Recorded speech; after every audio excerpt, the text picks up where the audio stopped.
Boa noite a todos meus amigos, minhas amigas, eu me chamo Bruno e sejam bem-vindos ao meu canal. No vídeo de hoje, irei falar sobre uma jovem judia chamada Anne Frank, que faleceu devido tanto ao preconceito quanto às barbaridades dos nazistas, mas que sua história continua comovendo milhões de pessoas através de seu diário, no qual conta a sua história, seus momentos de alegria, mas também que se tornou um testemunho do terror nazista.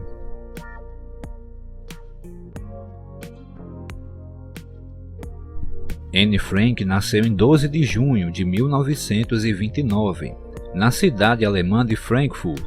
Tinha uma irmã chamada Margot, de 3 anos mais velha. A situação na Alemanha não era boa. Havia poucos empregos e muita pobreza.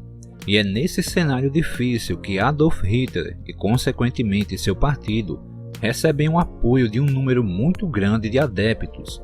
A situação de Hitler com os judeus não era nada amigável. Ele odiava os judeus e o culpava pelos problemas do país, e deu voz ao preconceito e o ódio que já existia contra os judeus na Alemanha. Por causa desse ódio aos judeus e da má situação do país, os pais de Anne, Otto e Edith Frank, decidem se mudar para Amsterdã, na Holanda. Em Amsterdã, Otto fundou uma empresa que comercializava pectina, um tipo de agente gelificante para a preparação de geleias. Desde cedo, Anne se sente em casa na Holanda. Aprendeu a língua, fez novos amigos. O seu pai trabalhou bastante para fazer prosperar o negócio da família, mas não foi nada fácil. Otto tentou também montar um negócio na Inglaterra, embora não obtivesse sucesso, mas conseguiu encontrar uma solução ao vender ervas e especiarias, além da pectina. Em 1º de setembro de 1939, quando Anne já tinha 10 anos, a Alemanha nazista invade a Polônia. Esse foi o estopim que deu início à Segunda Guerra Mundial. Depois de uns meses, em 10 de maio de 1940, os nazistas também conseguem invadir a Holanda. 5 dias depois, o exército holandês se rende aos nazistas. Pouco a pouco, os nazistas começam a introduzir leis e regulamentos que tornariam a vida dos judeus mais difícil. Os judeus estavam proibidos de ter animais domésticos ou animais para trabalho, ir a parques, cinemas, lojas, entre outros locais, e ainda submetidos à vigilância. Por causa destas regras muito restritivas, eram cada vez menos os lugares onde Anne poderia ir, confinando cada vez mais essa jovem à solidão, medo e tristeza. Para piorar, o seu pai perdeu o seu negócio, já que também não era permitido aos judeus terem empresas próprias. Todas as crianças judias, incluindo Anne, tiveram que ir para uma escola judaica separada. Mas o ódio nazista só estava começando. Começaram a surgir rumores de que todos os judeus teriam que deixar a Holanda. Em 5 de julho de 1942, Margot recebeu um telefonema para se inscrever para trabalhar na Alemanha nazista. Os pais dela ficam muito desconfiados. Eles não acreditavam que se tratasse de trabalho e decidem se esconder no dia seguinte para escapar da perseguição. Na primavera de 1942, o pai de Anne tinha começado a instalar um esconderijo no anexo secreto da sua empresa. Ele recebe a ajuda de seus antigos colegas. Passado pouco tempo, mais 4 pessoas se juntam a eles no anexo secreto. O espaço é muito apertado. Anne tinha de se permanecer muito silenciosa e estava constantemente com medo do que poderia acontecer com ela e seus pais. Durante os 2 anos em que permanece escondida, Anne escreve em um diário sobre o que se passa no seu esconderijo, também sobre o que sente e pensa.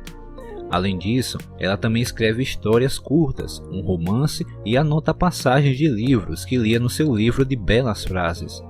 Escrever era o que ajudava a lidar com aqueles dias aflitivos. O Ministério da Educação do governo holandês no exílio na Inglaterra fez um apelo na rádio Orange para se manter diários e documentos de guerra. Anne tem a ideia de reescrever os seus diários individuais numa única história, com o título O Anexo Secreto.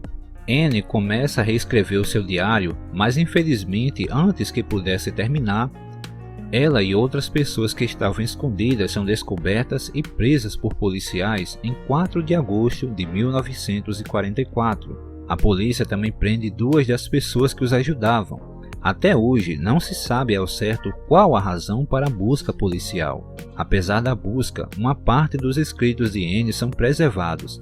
2 outros amigos salvam os documentos antes que o anexo secreto seja esvaziado por ordem dos nazistas. Anne e outras pessoas são enviadas para o campo de concentração e extermínio de Auschwitz. A viagem de comboio demorou 3 dias, durante os quais Anne e outras mais de 1000 pessoas viajaram apertados em vagões de gado. Há pouca comida e água, e apenas um barril para fazerem suas necessidades. Ao chegarem a Auschwitz, os médicos nazistas avaliam quem pode ou não ser submetido a trabalhos forçados. Cerca de 350 pessoas que viajaram com Anne foram imediatamente mortas nas câmaras de gás. Anne foi enviada para o campo de trabalho para mulheres, com sua irmã e sua mãe. Otto acabou num campo para homens. No início de novembro de 1944, Anne é transportada novamente com sua irmã para o campo de concentração de Bergen-Belsen. Os seus pais ficam em Auschwitz. As condições em Bergen-Belsen são horríveis, quase não há comida, muito frio, e Anne, assim como sua irmã, acaba contraindo febre tifoide. Em 1945, ambas morrem das consequências dessa doença. Primeiro Margot e pouco depois Anne. O mais triste é saber que pouco depois da morte delas, os judeus foram libertos. De todas as pessoas que estavam escondidas no anexo secreto, apenas Otto, o pai de Anne, sobreviveu à guerra. Ele foi libertado de Auschwitz pelos russos e durante a sua longa viagem de volta para a Holanda, fica sabendo que sua esposa Edith morreu. E quando chegam na Holanda, também fica sabendo que Anne e Margot não sobreviveram. Os diários de Anne causam profunda impressão em Otto. Ele lê que Anne queria se tornar uma escritora ou jornalista e pretendia publicar suas histórias sobre a vida no anexo secreto. Uns amigos convencem Otto a publicar o diário. E em 25 de junho de 1947 é publicado o Anexo Secreto, numa edição de 3.000 exemplares. Mas o livro viria a ser traduzido para cerca de 70 línguas, vendendo milhões de cópias e adaptado para teatro e cinema. Pessoas de todo o mundo ficaram a conhecer a história de Anne, e em 1960 o esconderijo torna-se um museu. Otto esperava que os leitores do diário tomassem consciência dos perigos da discriminação, do racismo e do ódio contra os judeus. Se vocês gostaram do vídeo, do assunto no qual eu abordei, peço a todos por favor que deixem o seu like e também se inscrevam aqui nesse canal. Conto muito com a ajuda de cada um de vocês para esse canal poder crescer aqui no YouTube, e que também ativem o sininho, assim toda vez que sair vídeo novo vocês serão notificados. Um forte abraço a todos, fiquem com Deus e até a próxima.